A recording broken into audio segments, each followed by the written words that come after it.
Guys, welcome. I'm so glad to see everybody on this fine summer day. Hey, Cathy. We've got the ocean influence coming in on it. Am I right, Logan? Very Right? true. Yes. And so our heat wave that I never really felt is going to moderate a bit. Let me introduce everybody for you. We've got Romeo Arrieta, who is our CEO, executive. How do you say your title anyway? Chief Executive Officer. Chief Executive Officer. There you go. I've seen several things about you, and some of them I can't repeat. I'm only kidding. Anyway, and we got Elizabeth Kilgore. How are you doing, Elizabeth? Great, Cathy. Thank you very much. And Logan Link. Hi. Hi. And then, of course, Mike Jackson down there. We see him in the blue. Yep. Yep. The reason why I've been doing these videos, and this is the fourth and final one of meeting our board of directors, is I really want everybody to see, the membership to see who the people are who stood up and raised their hand and said, I'll volunteer, I'll work on behalf of our association. And I know for me, I found a lot of things that surprised me, things I've gotten personally out of it I didn't expect to. And I was wondering about you guys. Let's start with Romeo. Romeo, and since you started being a part of the Marin Realtors and you are leadership for us, what surprised you the most? So I think the most interesting thing that I've noticed in my time here working with Marin Realtors leadership is how dedicated the volunteers are and the breadth of knowledge and experience that they bring to the association. We have many of our leaders who they may have been a realtor for 10 years, but they are on their second or maybe third career. And so we'll look at issues or think about something, and we will explore them in ways that I don't know that the average person would have said. I thought of that immediately. Mm-hmm. I think you're right. You get these different perspectives because you come from a wide breadth of experience. And that's a really good one. How about you, Mike? What have you seen since you became on the board? Did you find anything that surprised you? Not about surprise, more so I admire the people here and the relationships. Specifically, maybe there's some kind of reasoning for me to join. You know, Gene Lako was the ex-president and he died. He happened to be in my office, and I went to his celebration of life, and it was one of these events that was uplifting. And I'm like, man, I want to be like a third of that guy, you know? And I guess I just want to follow those footsteps. Like, what is he doing to be that type of person? You know, he's donating his time. He's becoming the president, and it was just admirable. And the people that are currently there are admirable. So when I called and asked for help in situations, I was like, wow, I love the support, you know? And yeah, so support, not surprised by the support. I admire the support, not surprised. So admiration versus surprise. You saw it and you went like, wow, that's really something special in that guy and the people around. So thanks, Mike. I agree with you on that.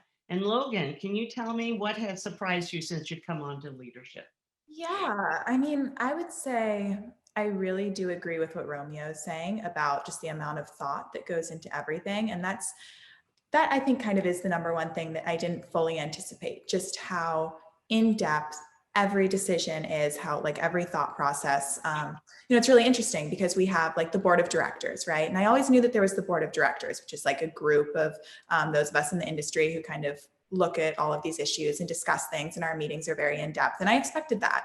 But what I think kind of has surprised me that's great is to realize that we have all of these other layers too. Like we have these different committees, you know, we have the government and finance committee and local candidate recommendation and budget and finance and YPN. And then beyond that, we also have the presidential advisory groups, which of course, Cathy, you know all about because you've been creating them all year. But those are, you know, even more layers of kind of thoughtful conversation about these micro topics. And it's just really cool to see that we're not out there kind of making quick decisions about things, that we're really respecting a variety of opinions, bringing everything into account. It's very collaborative. So I think that's nice. And I agree, the collaboration is something that makes it all work. Yeah. And when you think about things like presidential advisory group, there are people that might not ever serve on the board, but have a special interest in an area. It gives them an opportunity to give some of themselves to that. Yeah. And it makes a real difference for the board when they look at their opinions on it. And Elizabeth, what about you? Well, I would also echo what Romeo said, just in terms of the dedication that everybody shows to really, I guess a part of what I didn't anticipate was getting so much back out of giving.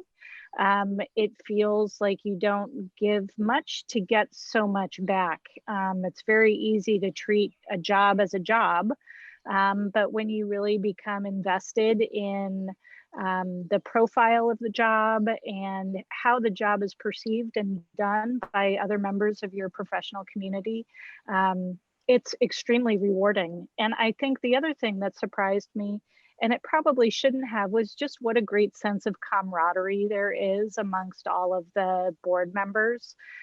We all come from different companies, but we all work the same job. And it's just really so nice to be involved with other people who are really finding the same reward and giving back to their own profession. I think that's been a wonderful added bonus. Well, I couldn't agree with all you more. I mean, especially the part about what you get for what you give. Mhm. I know that I've been totally enriched by being in this position and feel very fortunate to have had the opportunity. And that includes my time on the board as a board or director member to start out with. So I encourage everybody out there, don't ever hesitate. If you have any kind of little interest, reach out to me or Romeo or another board member, and let's make sure that we get you involved.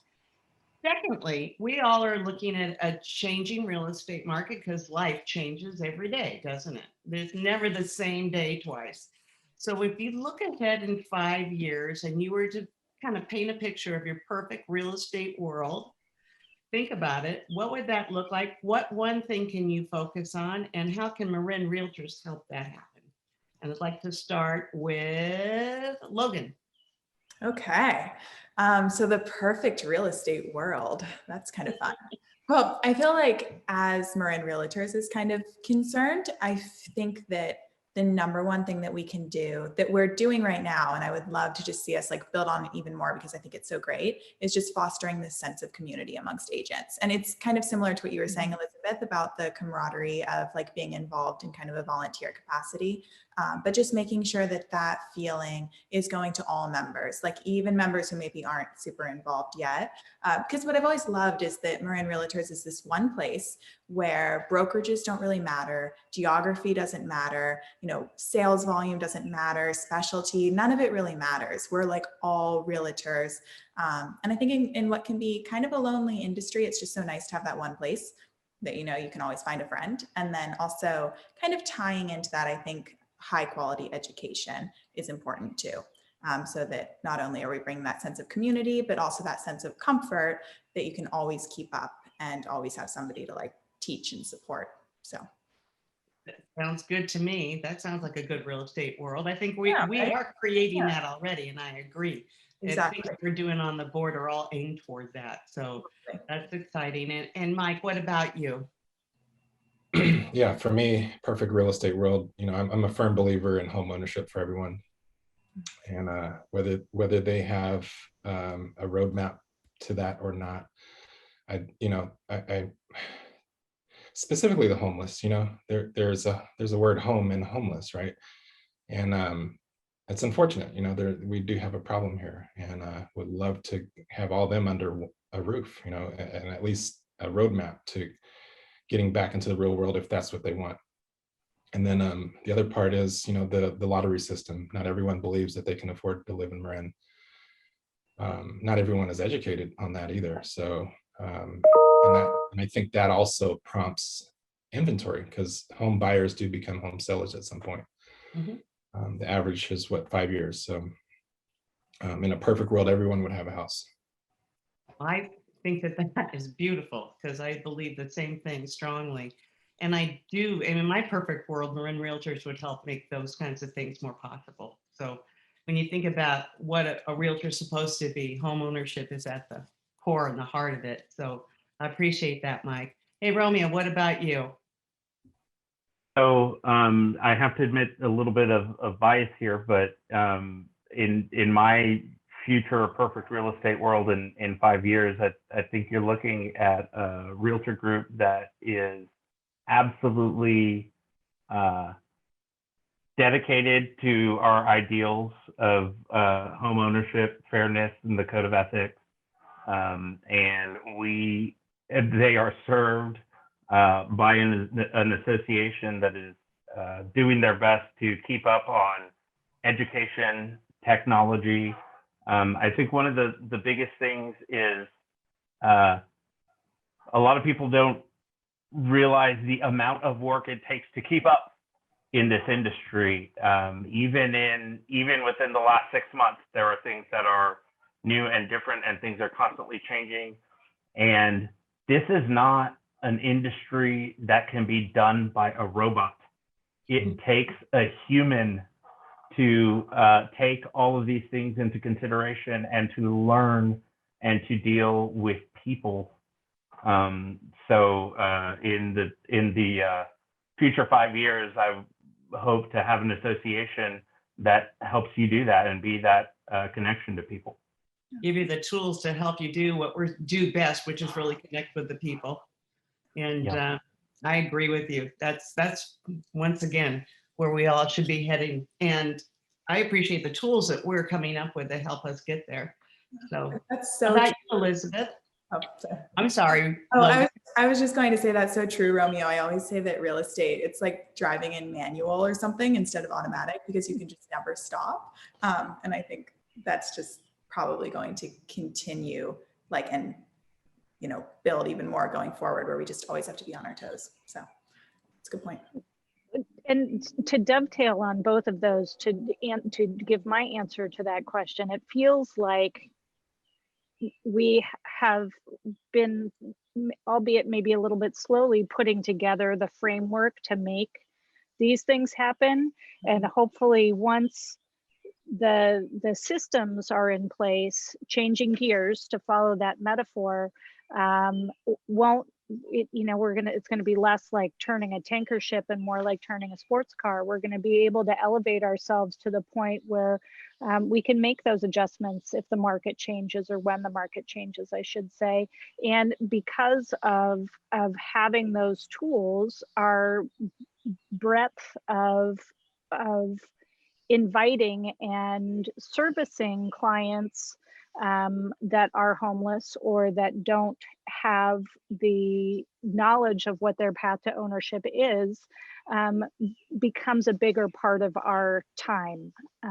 Whereas now we may feel like we're, drinking from the fire hose all the time, that maybe once we get some of these systems in place, that we'll have more time to be able to do that and really sort of broaden our scope of service.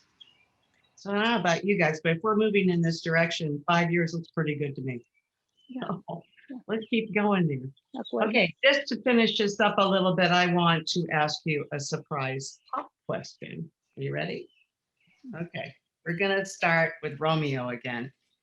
You have guests visiting. Yeah, you be ready. You might know this really well right now. I'm thinking you have guests visiting for only 1 week.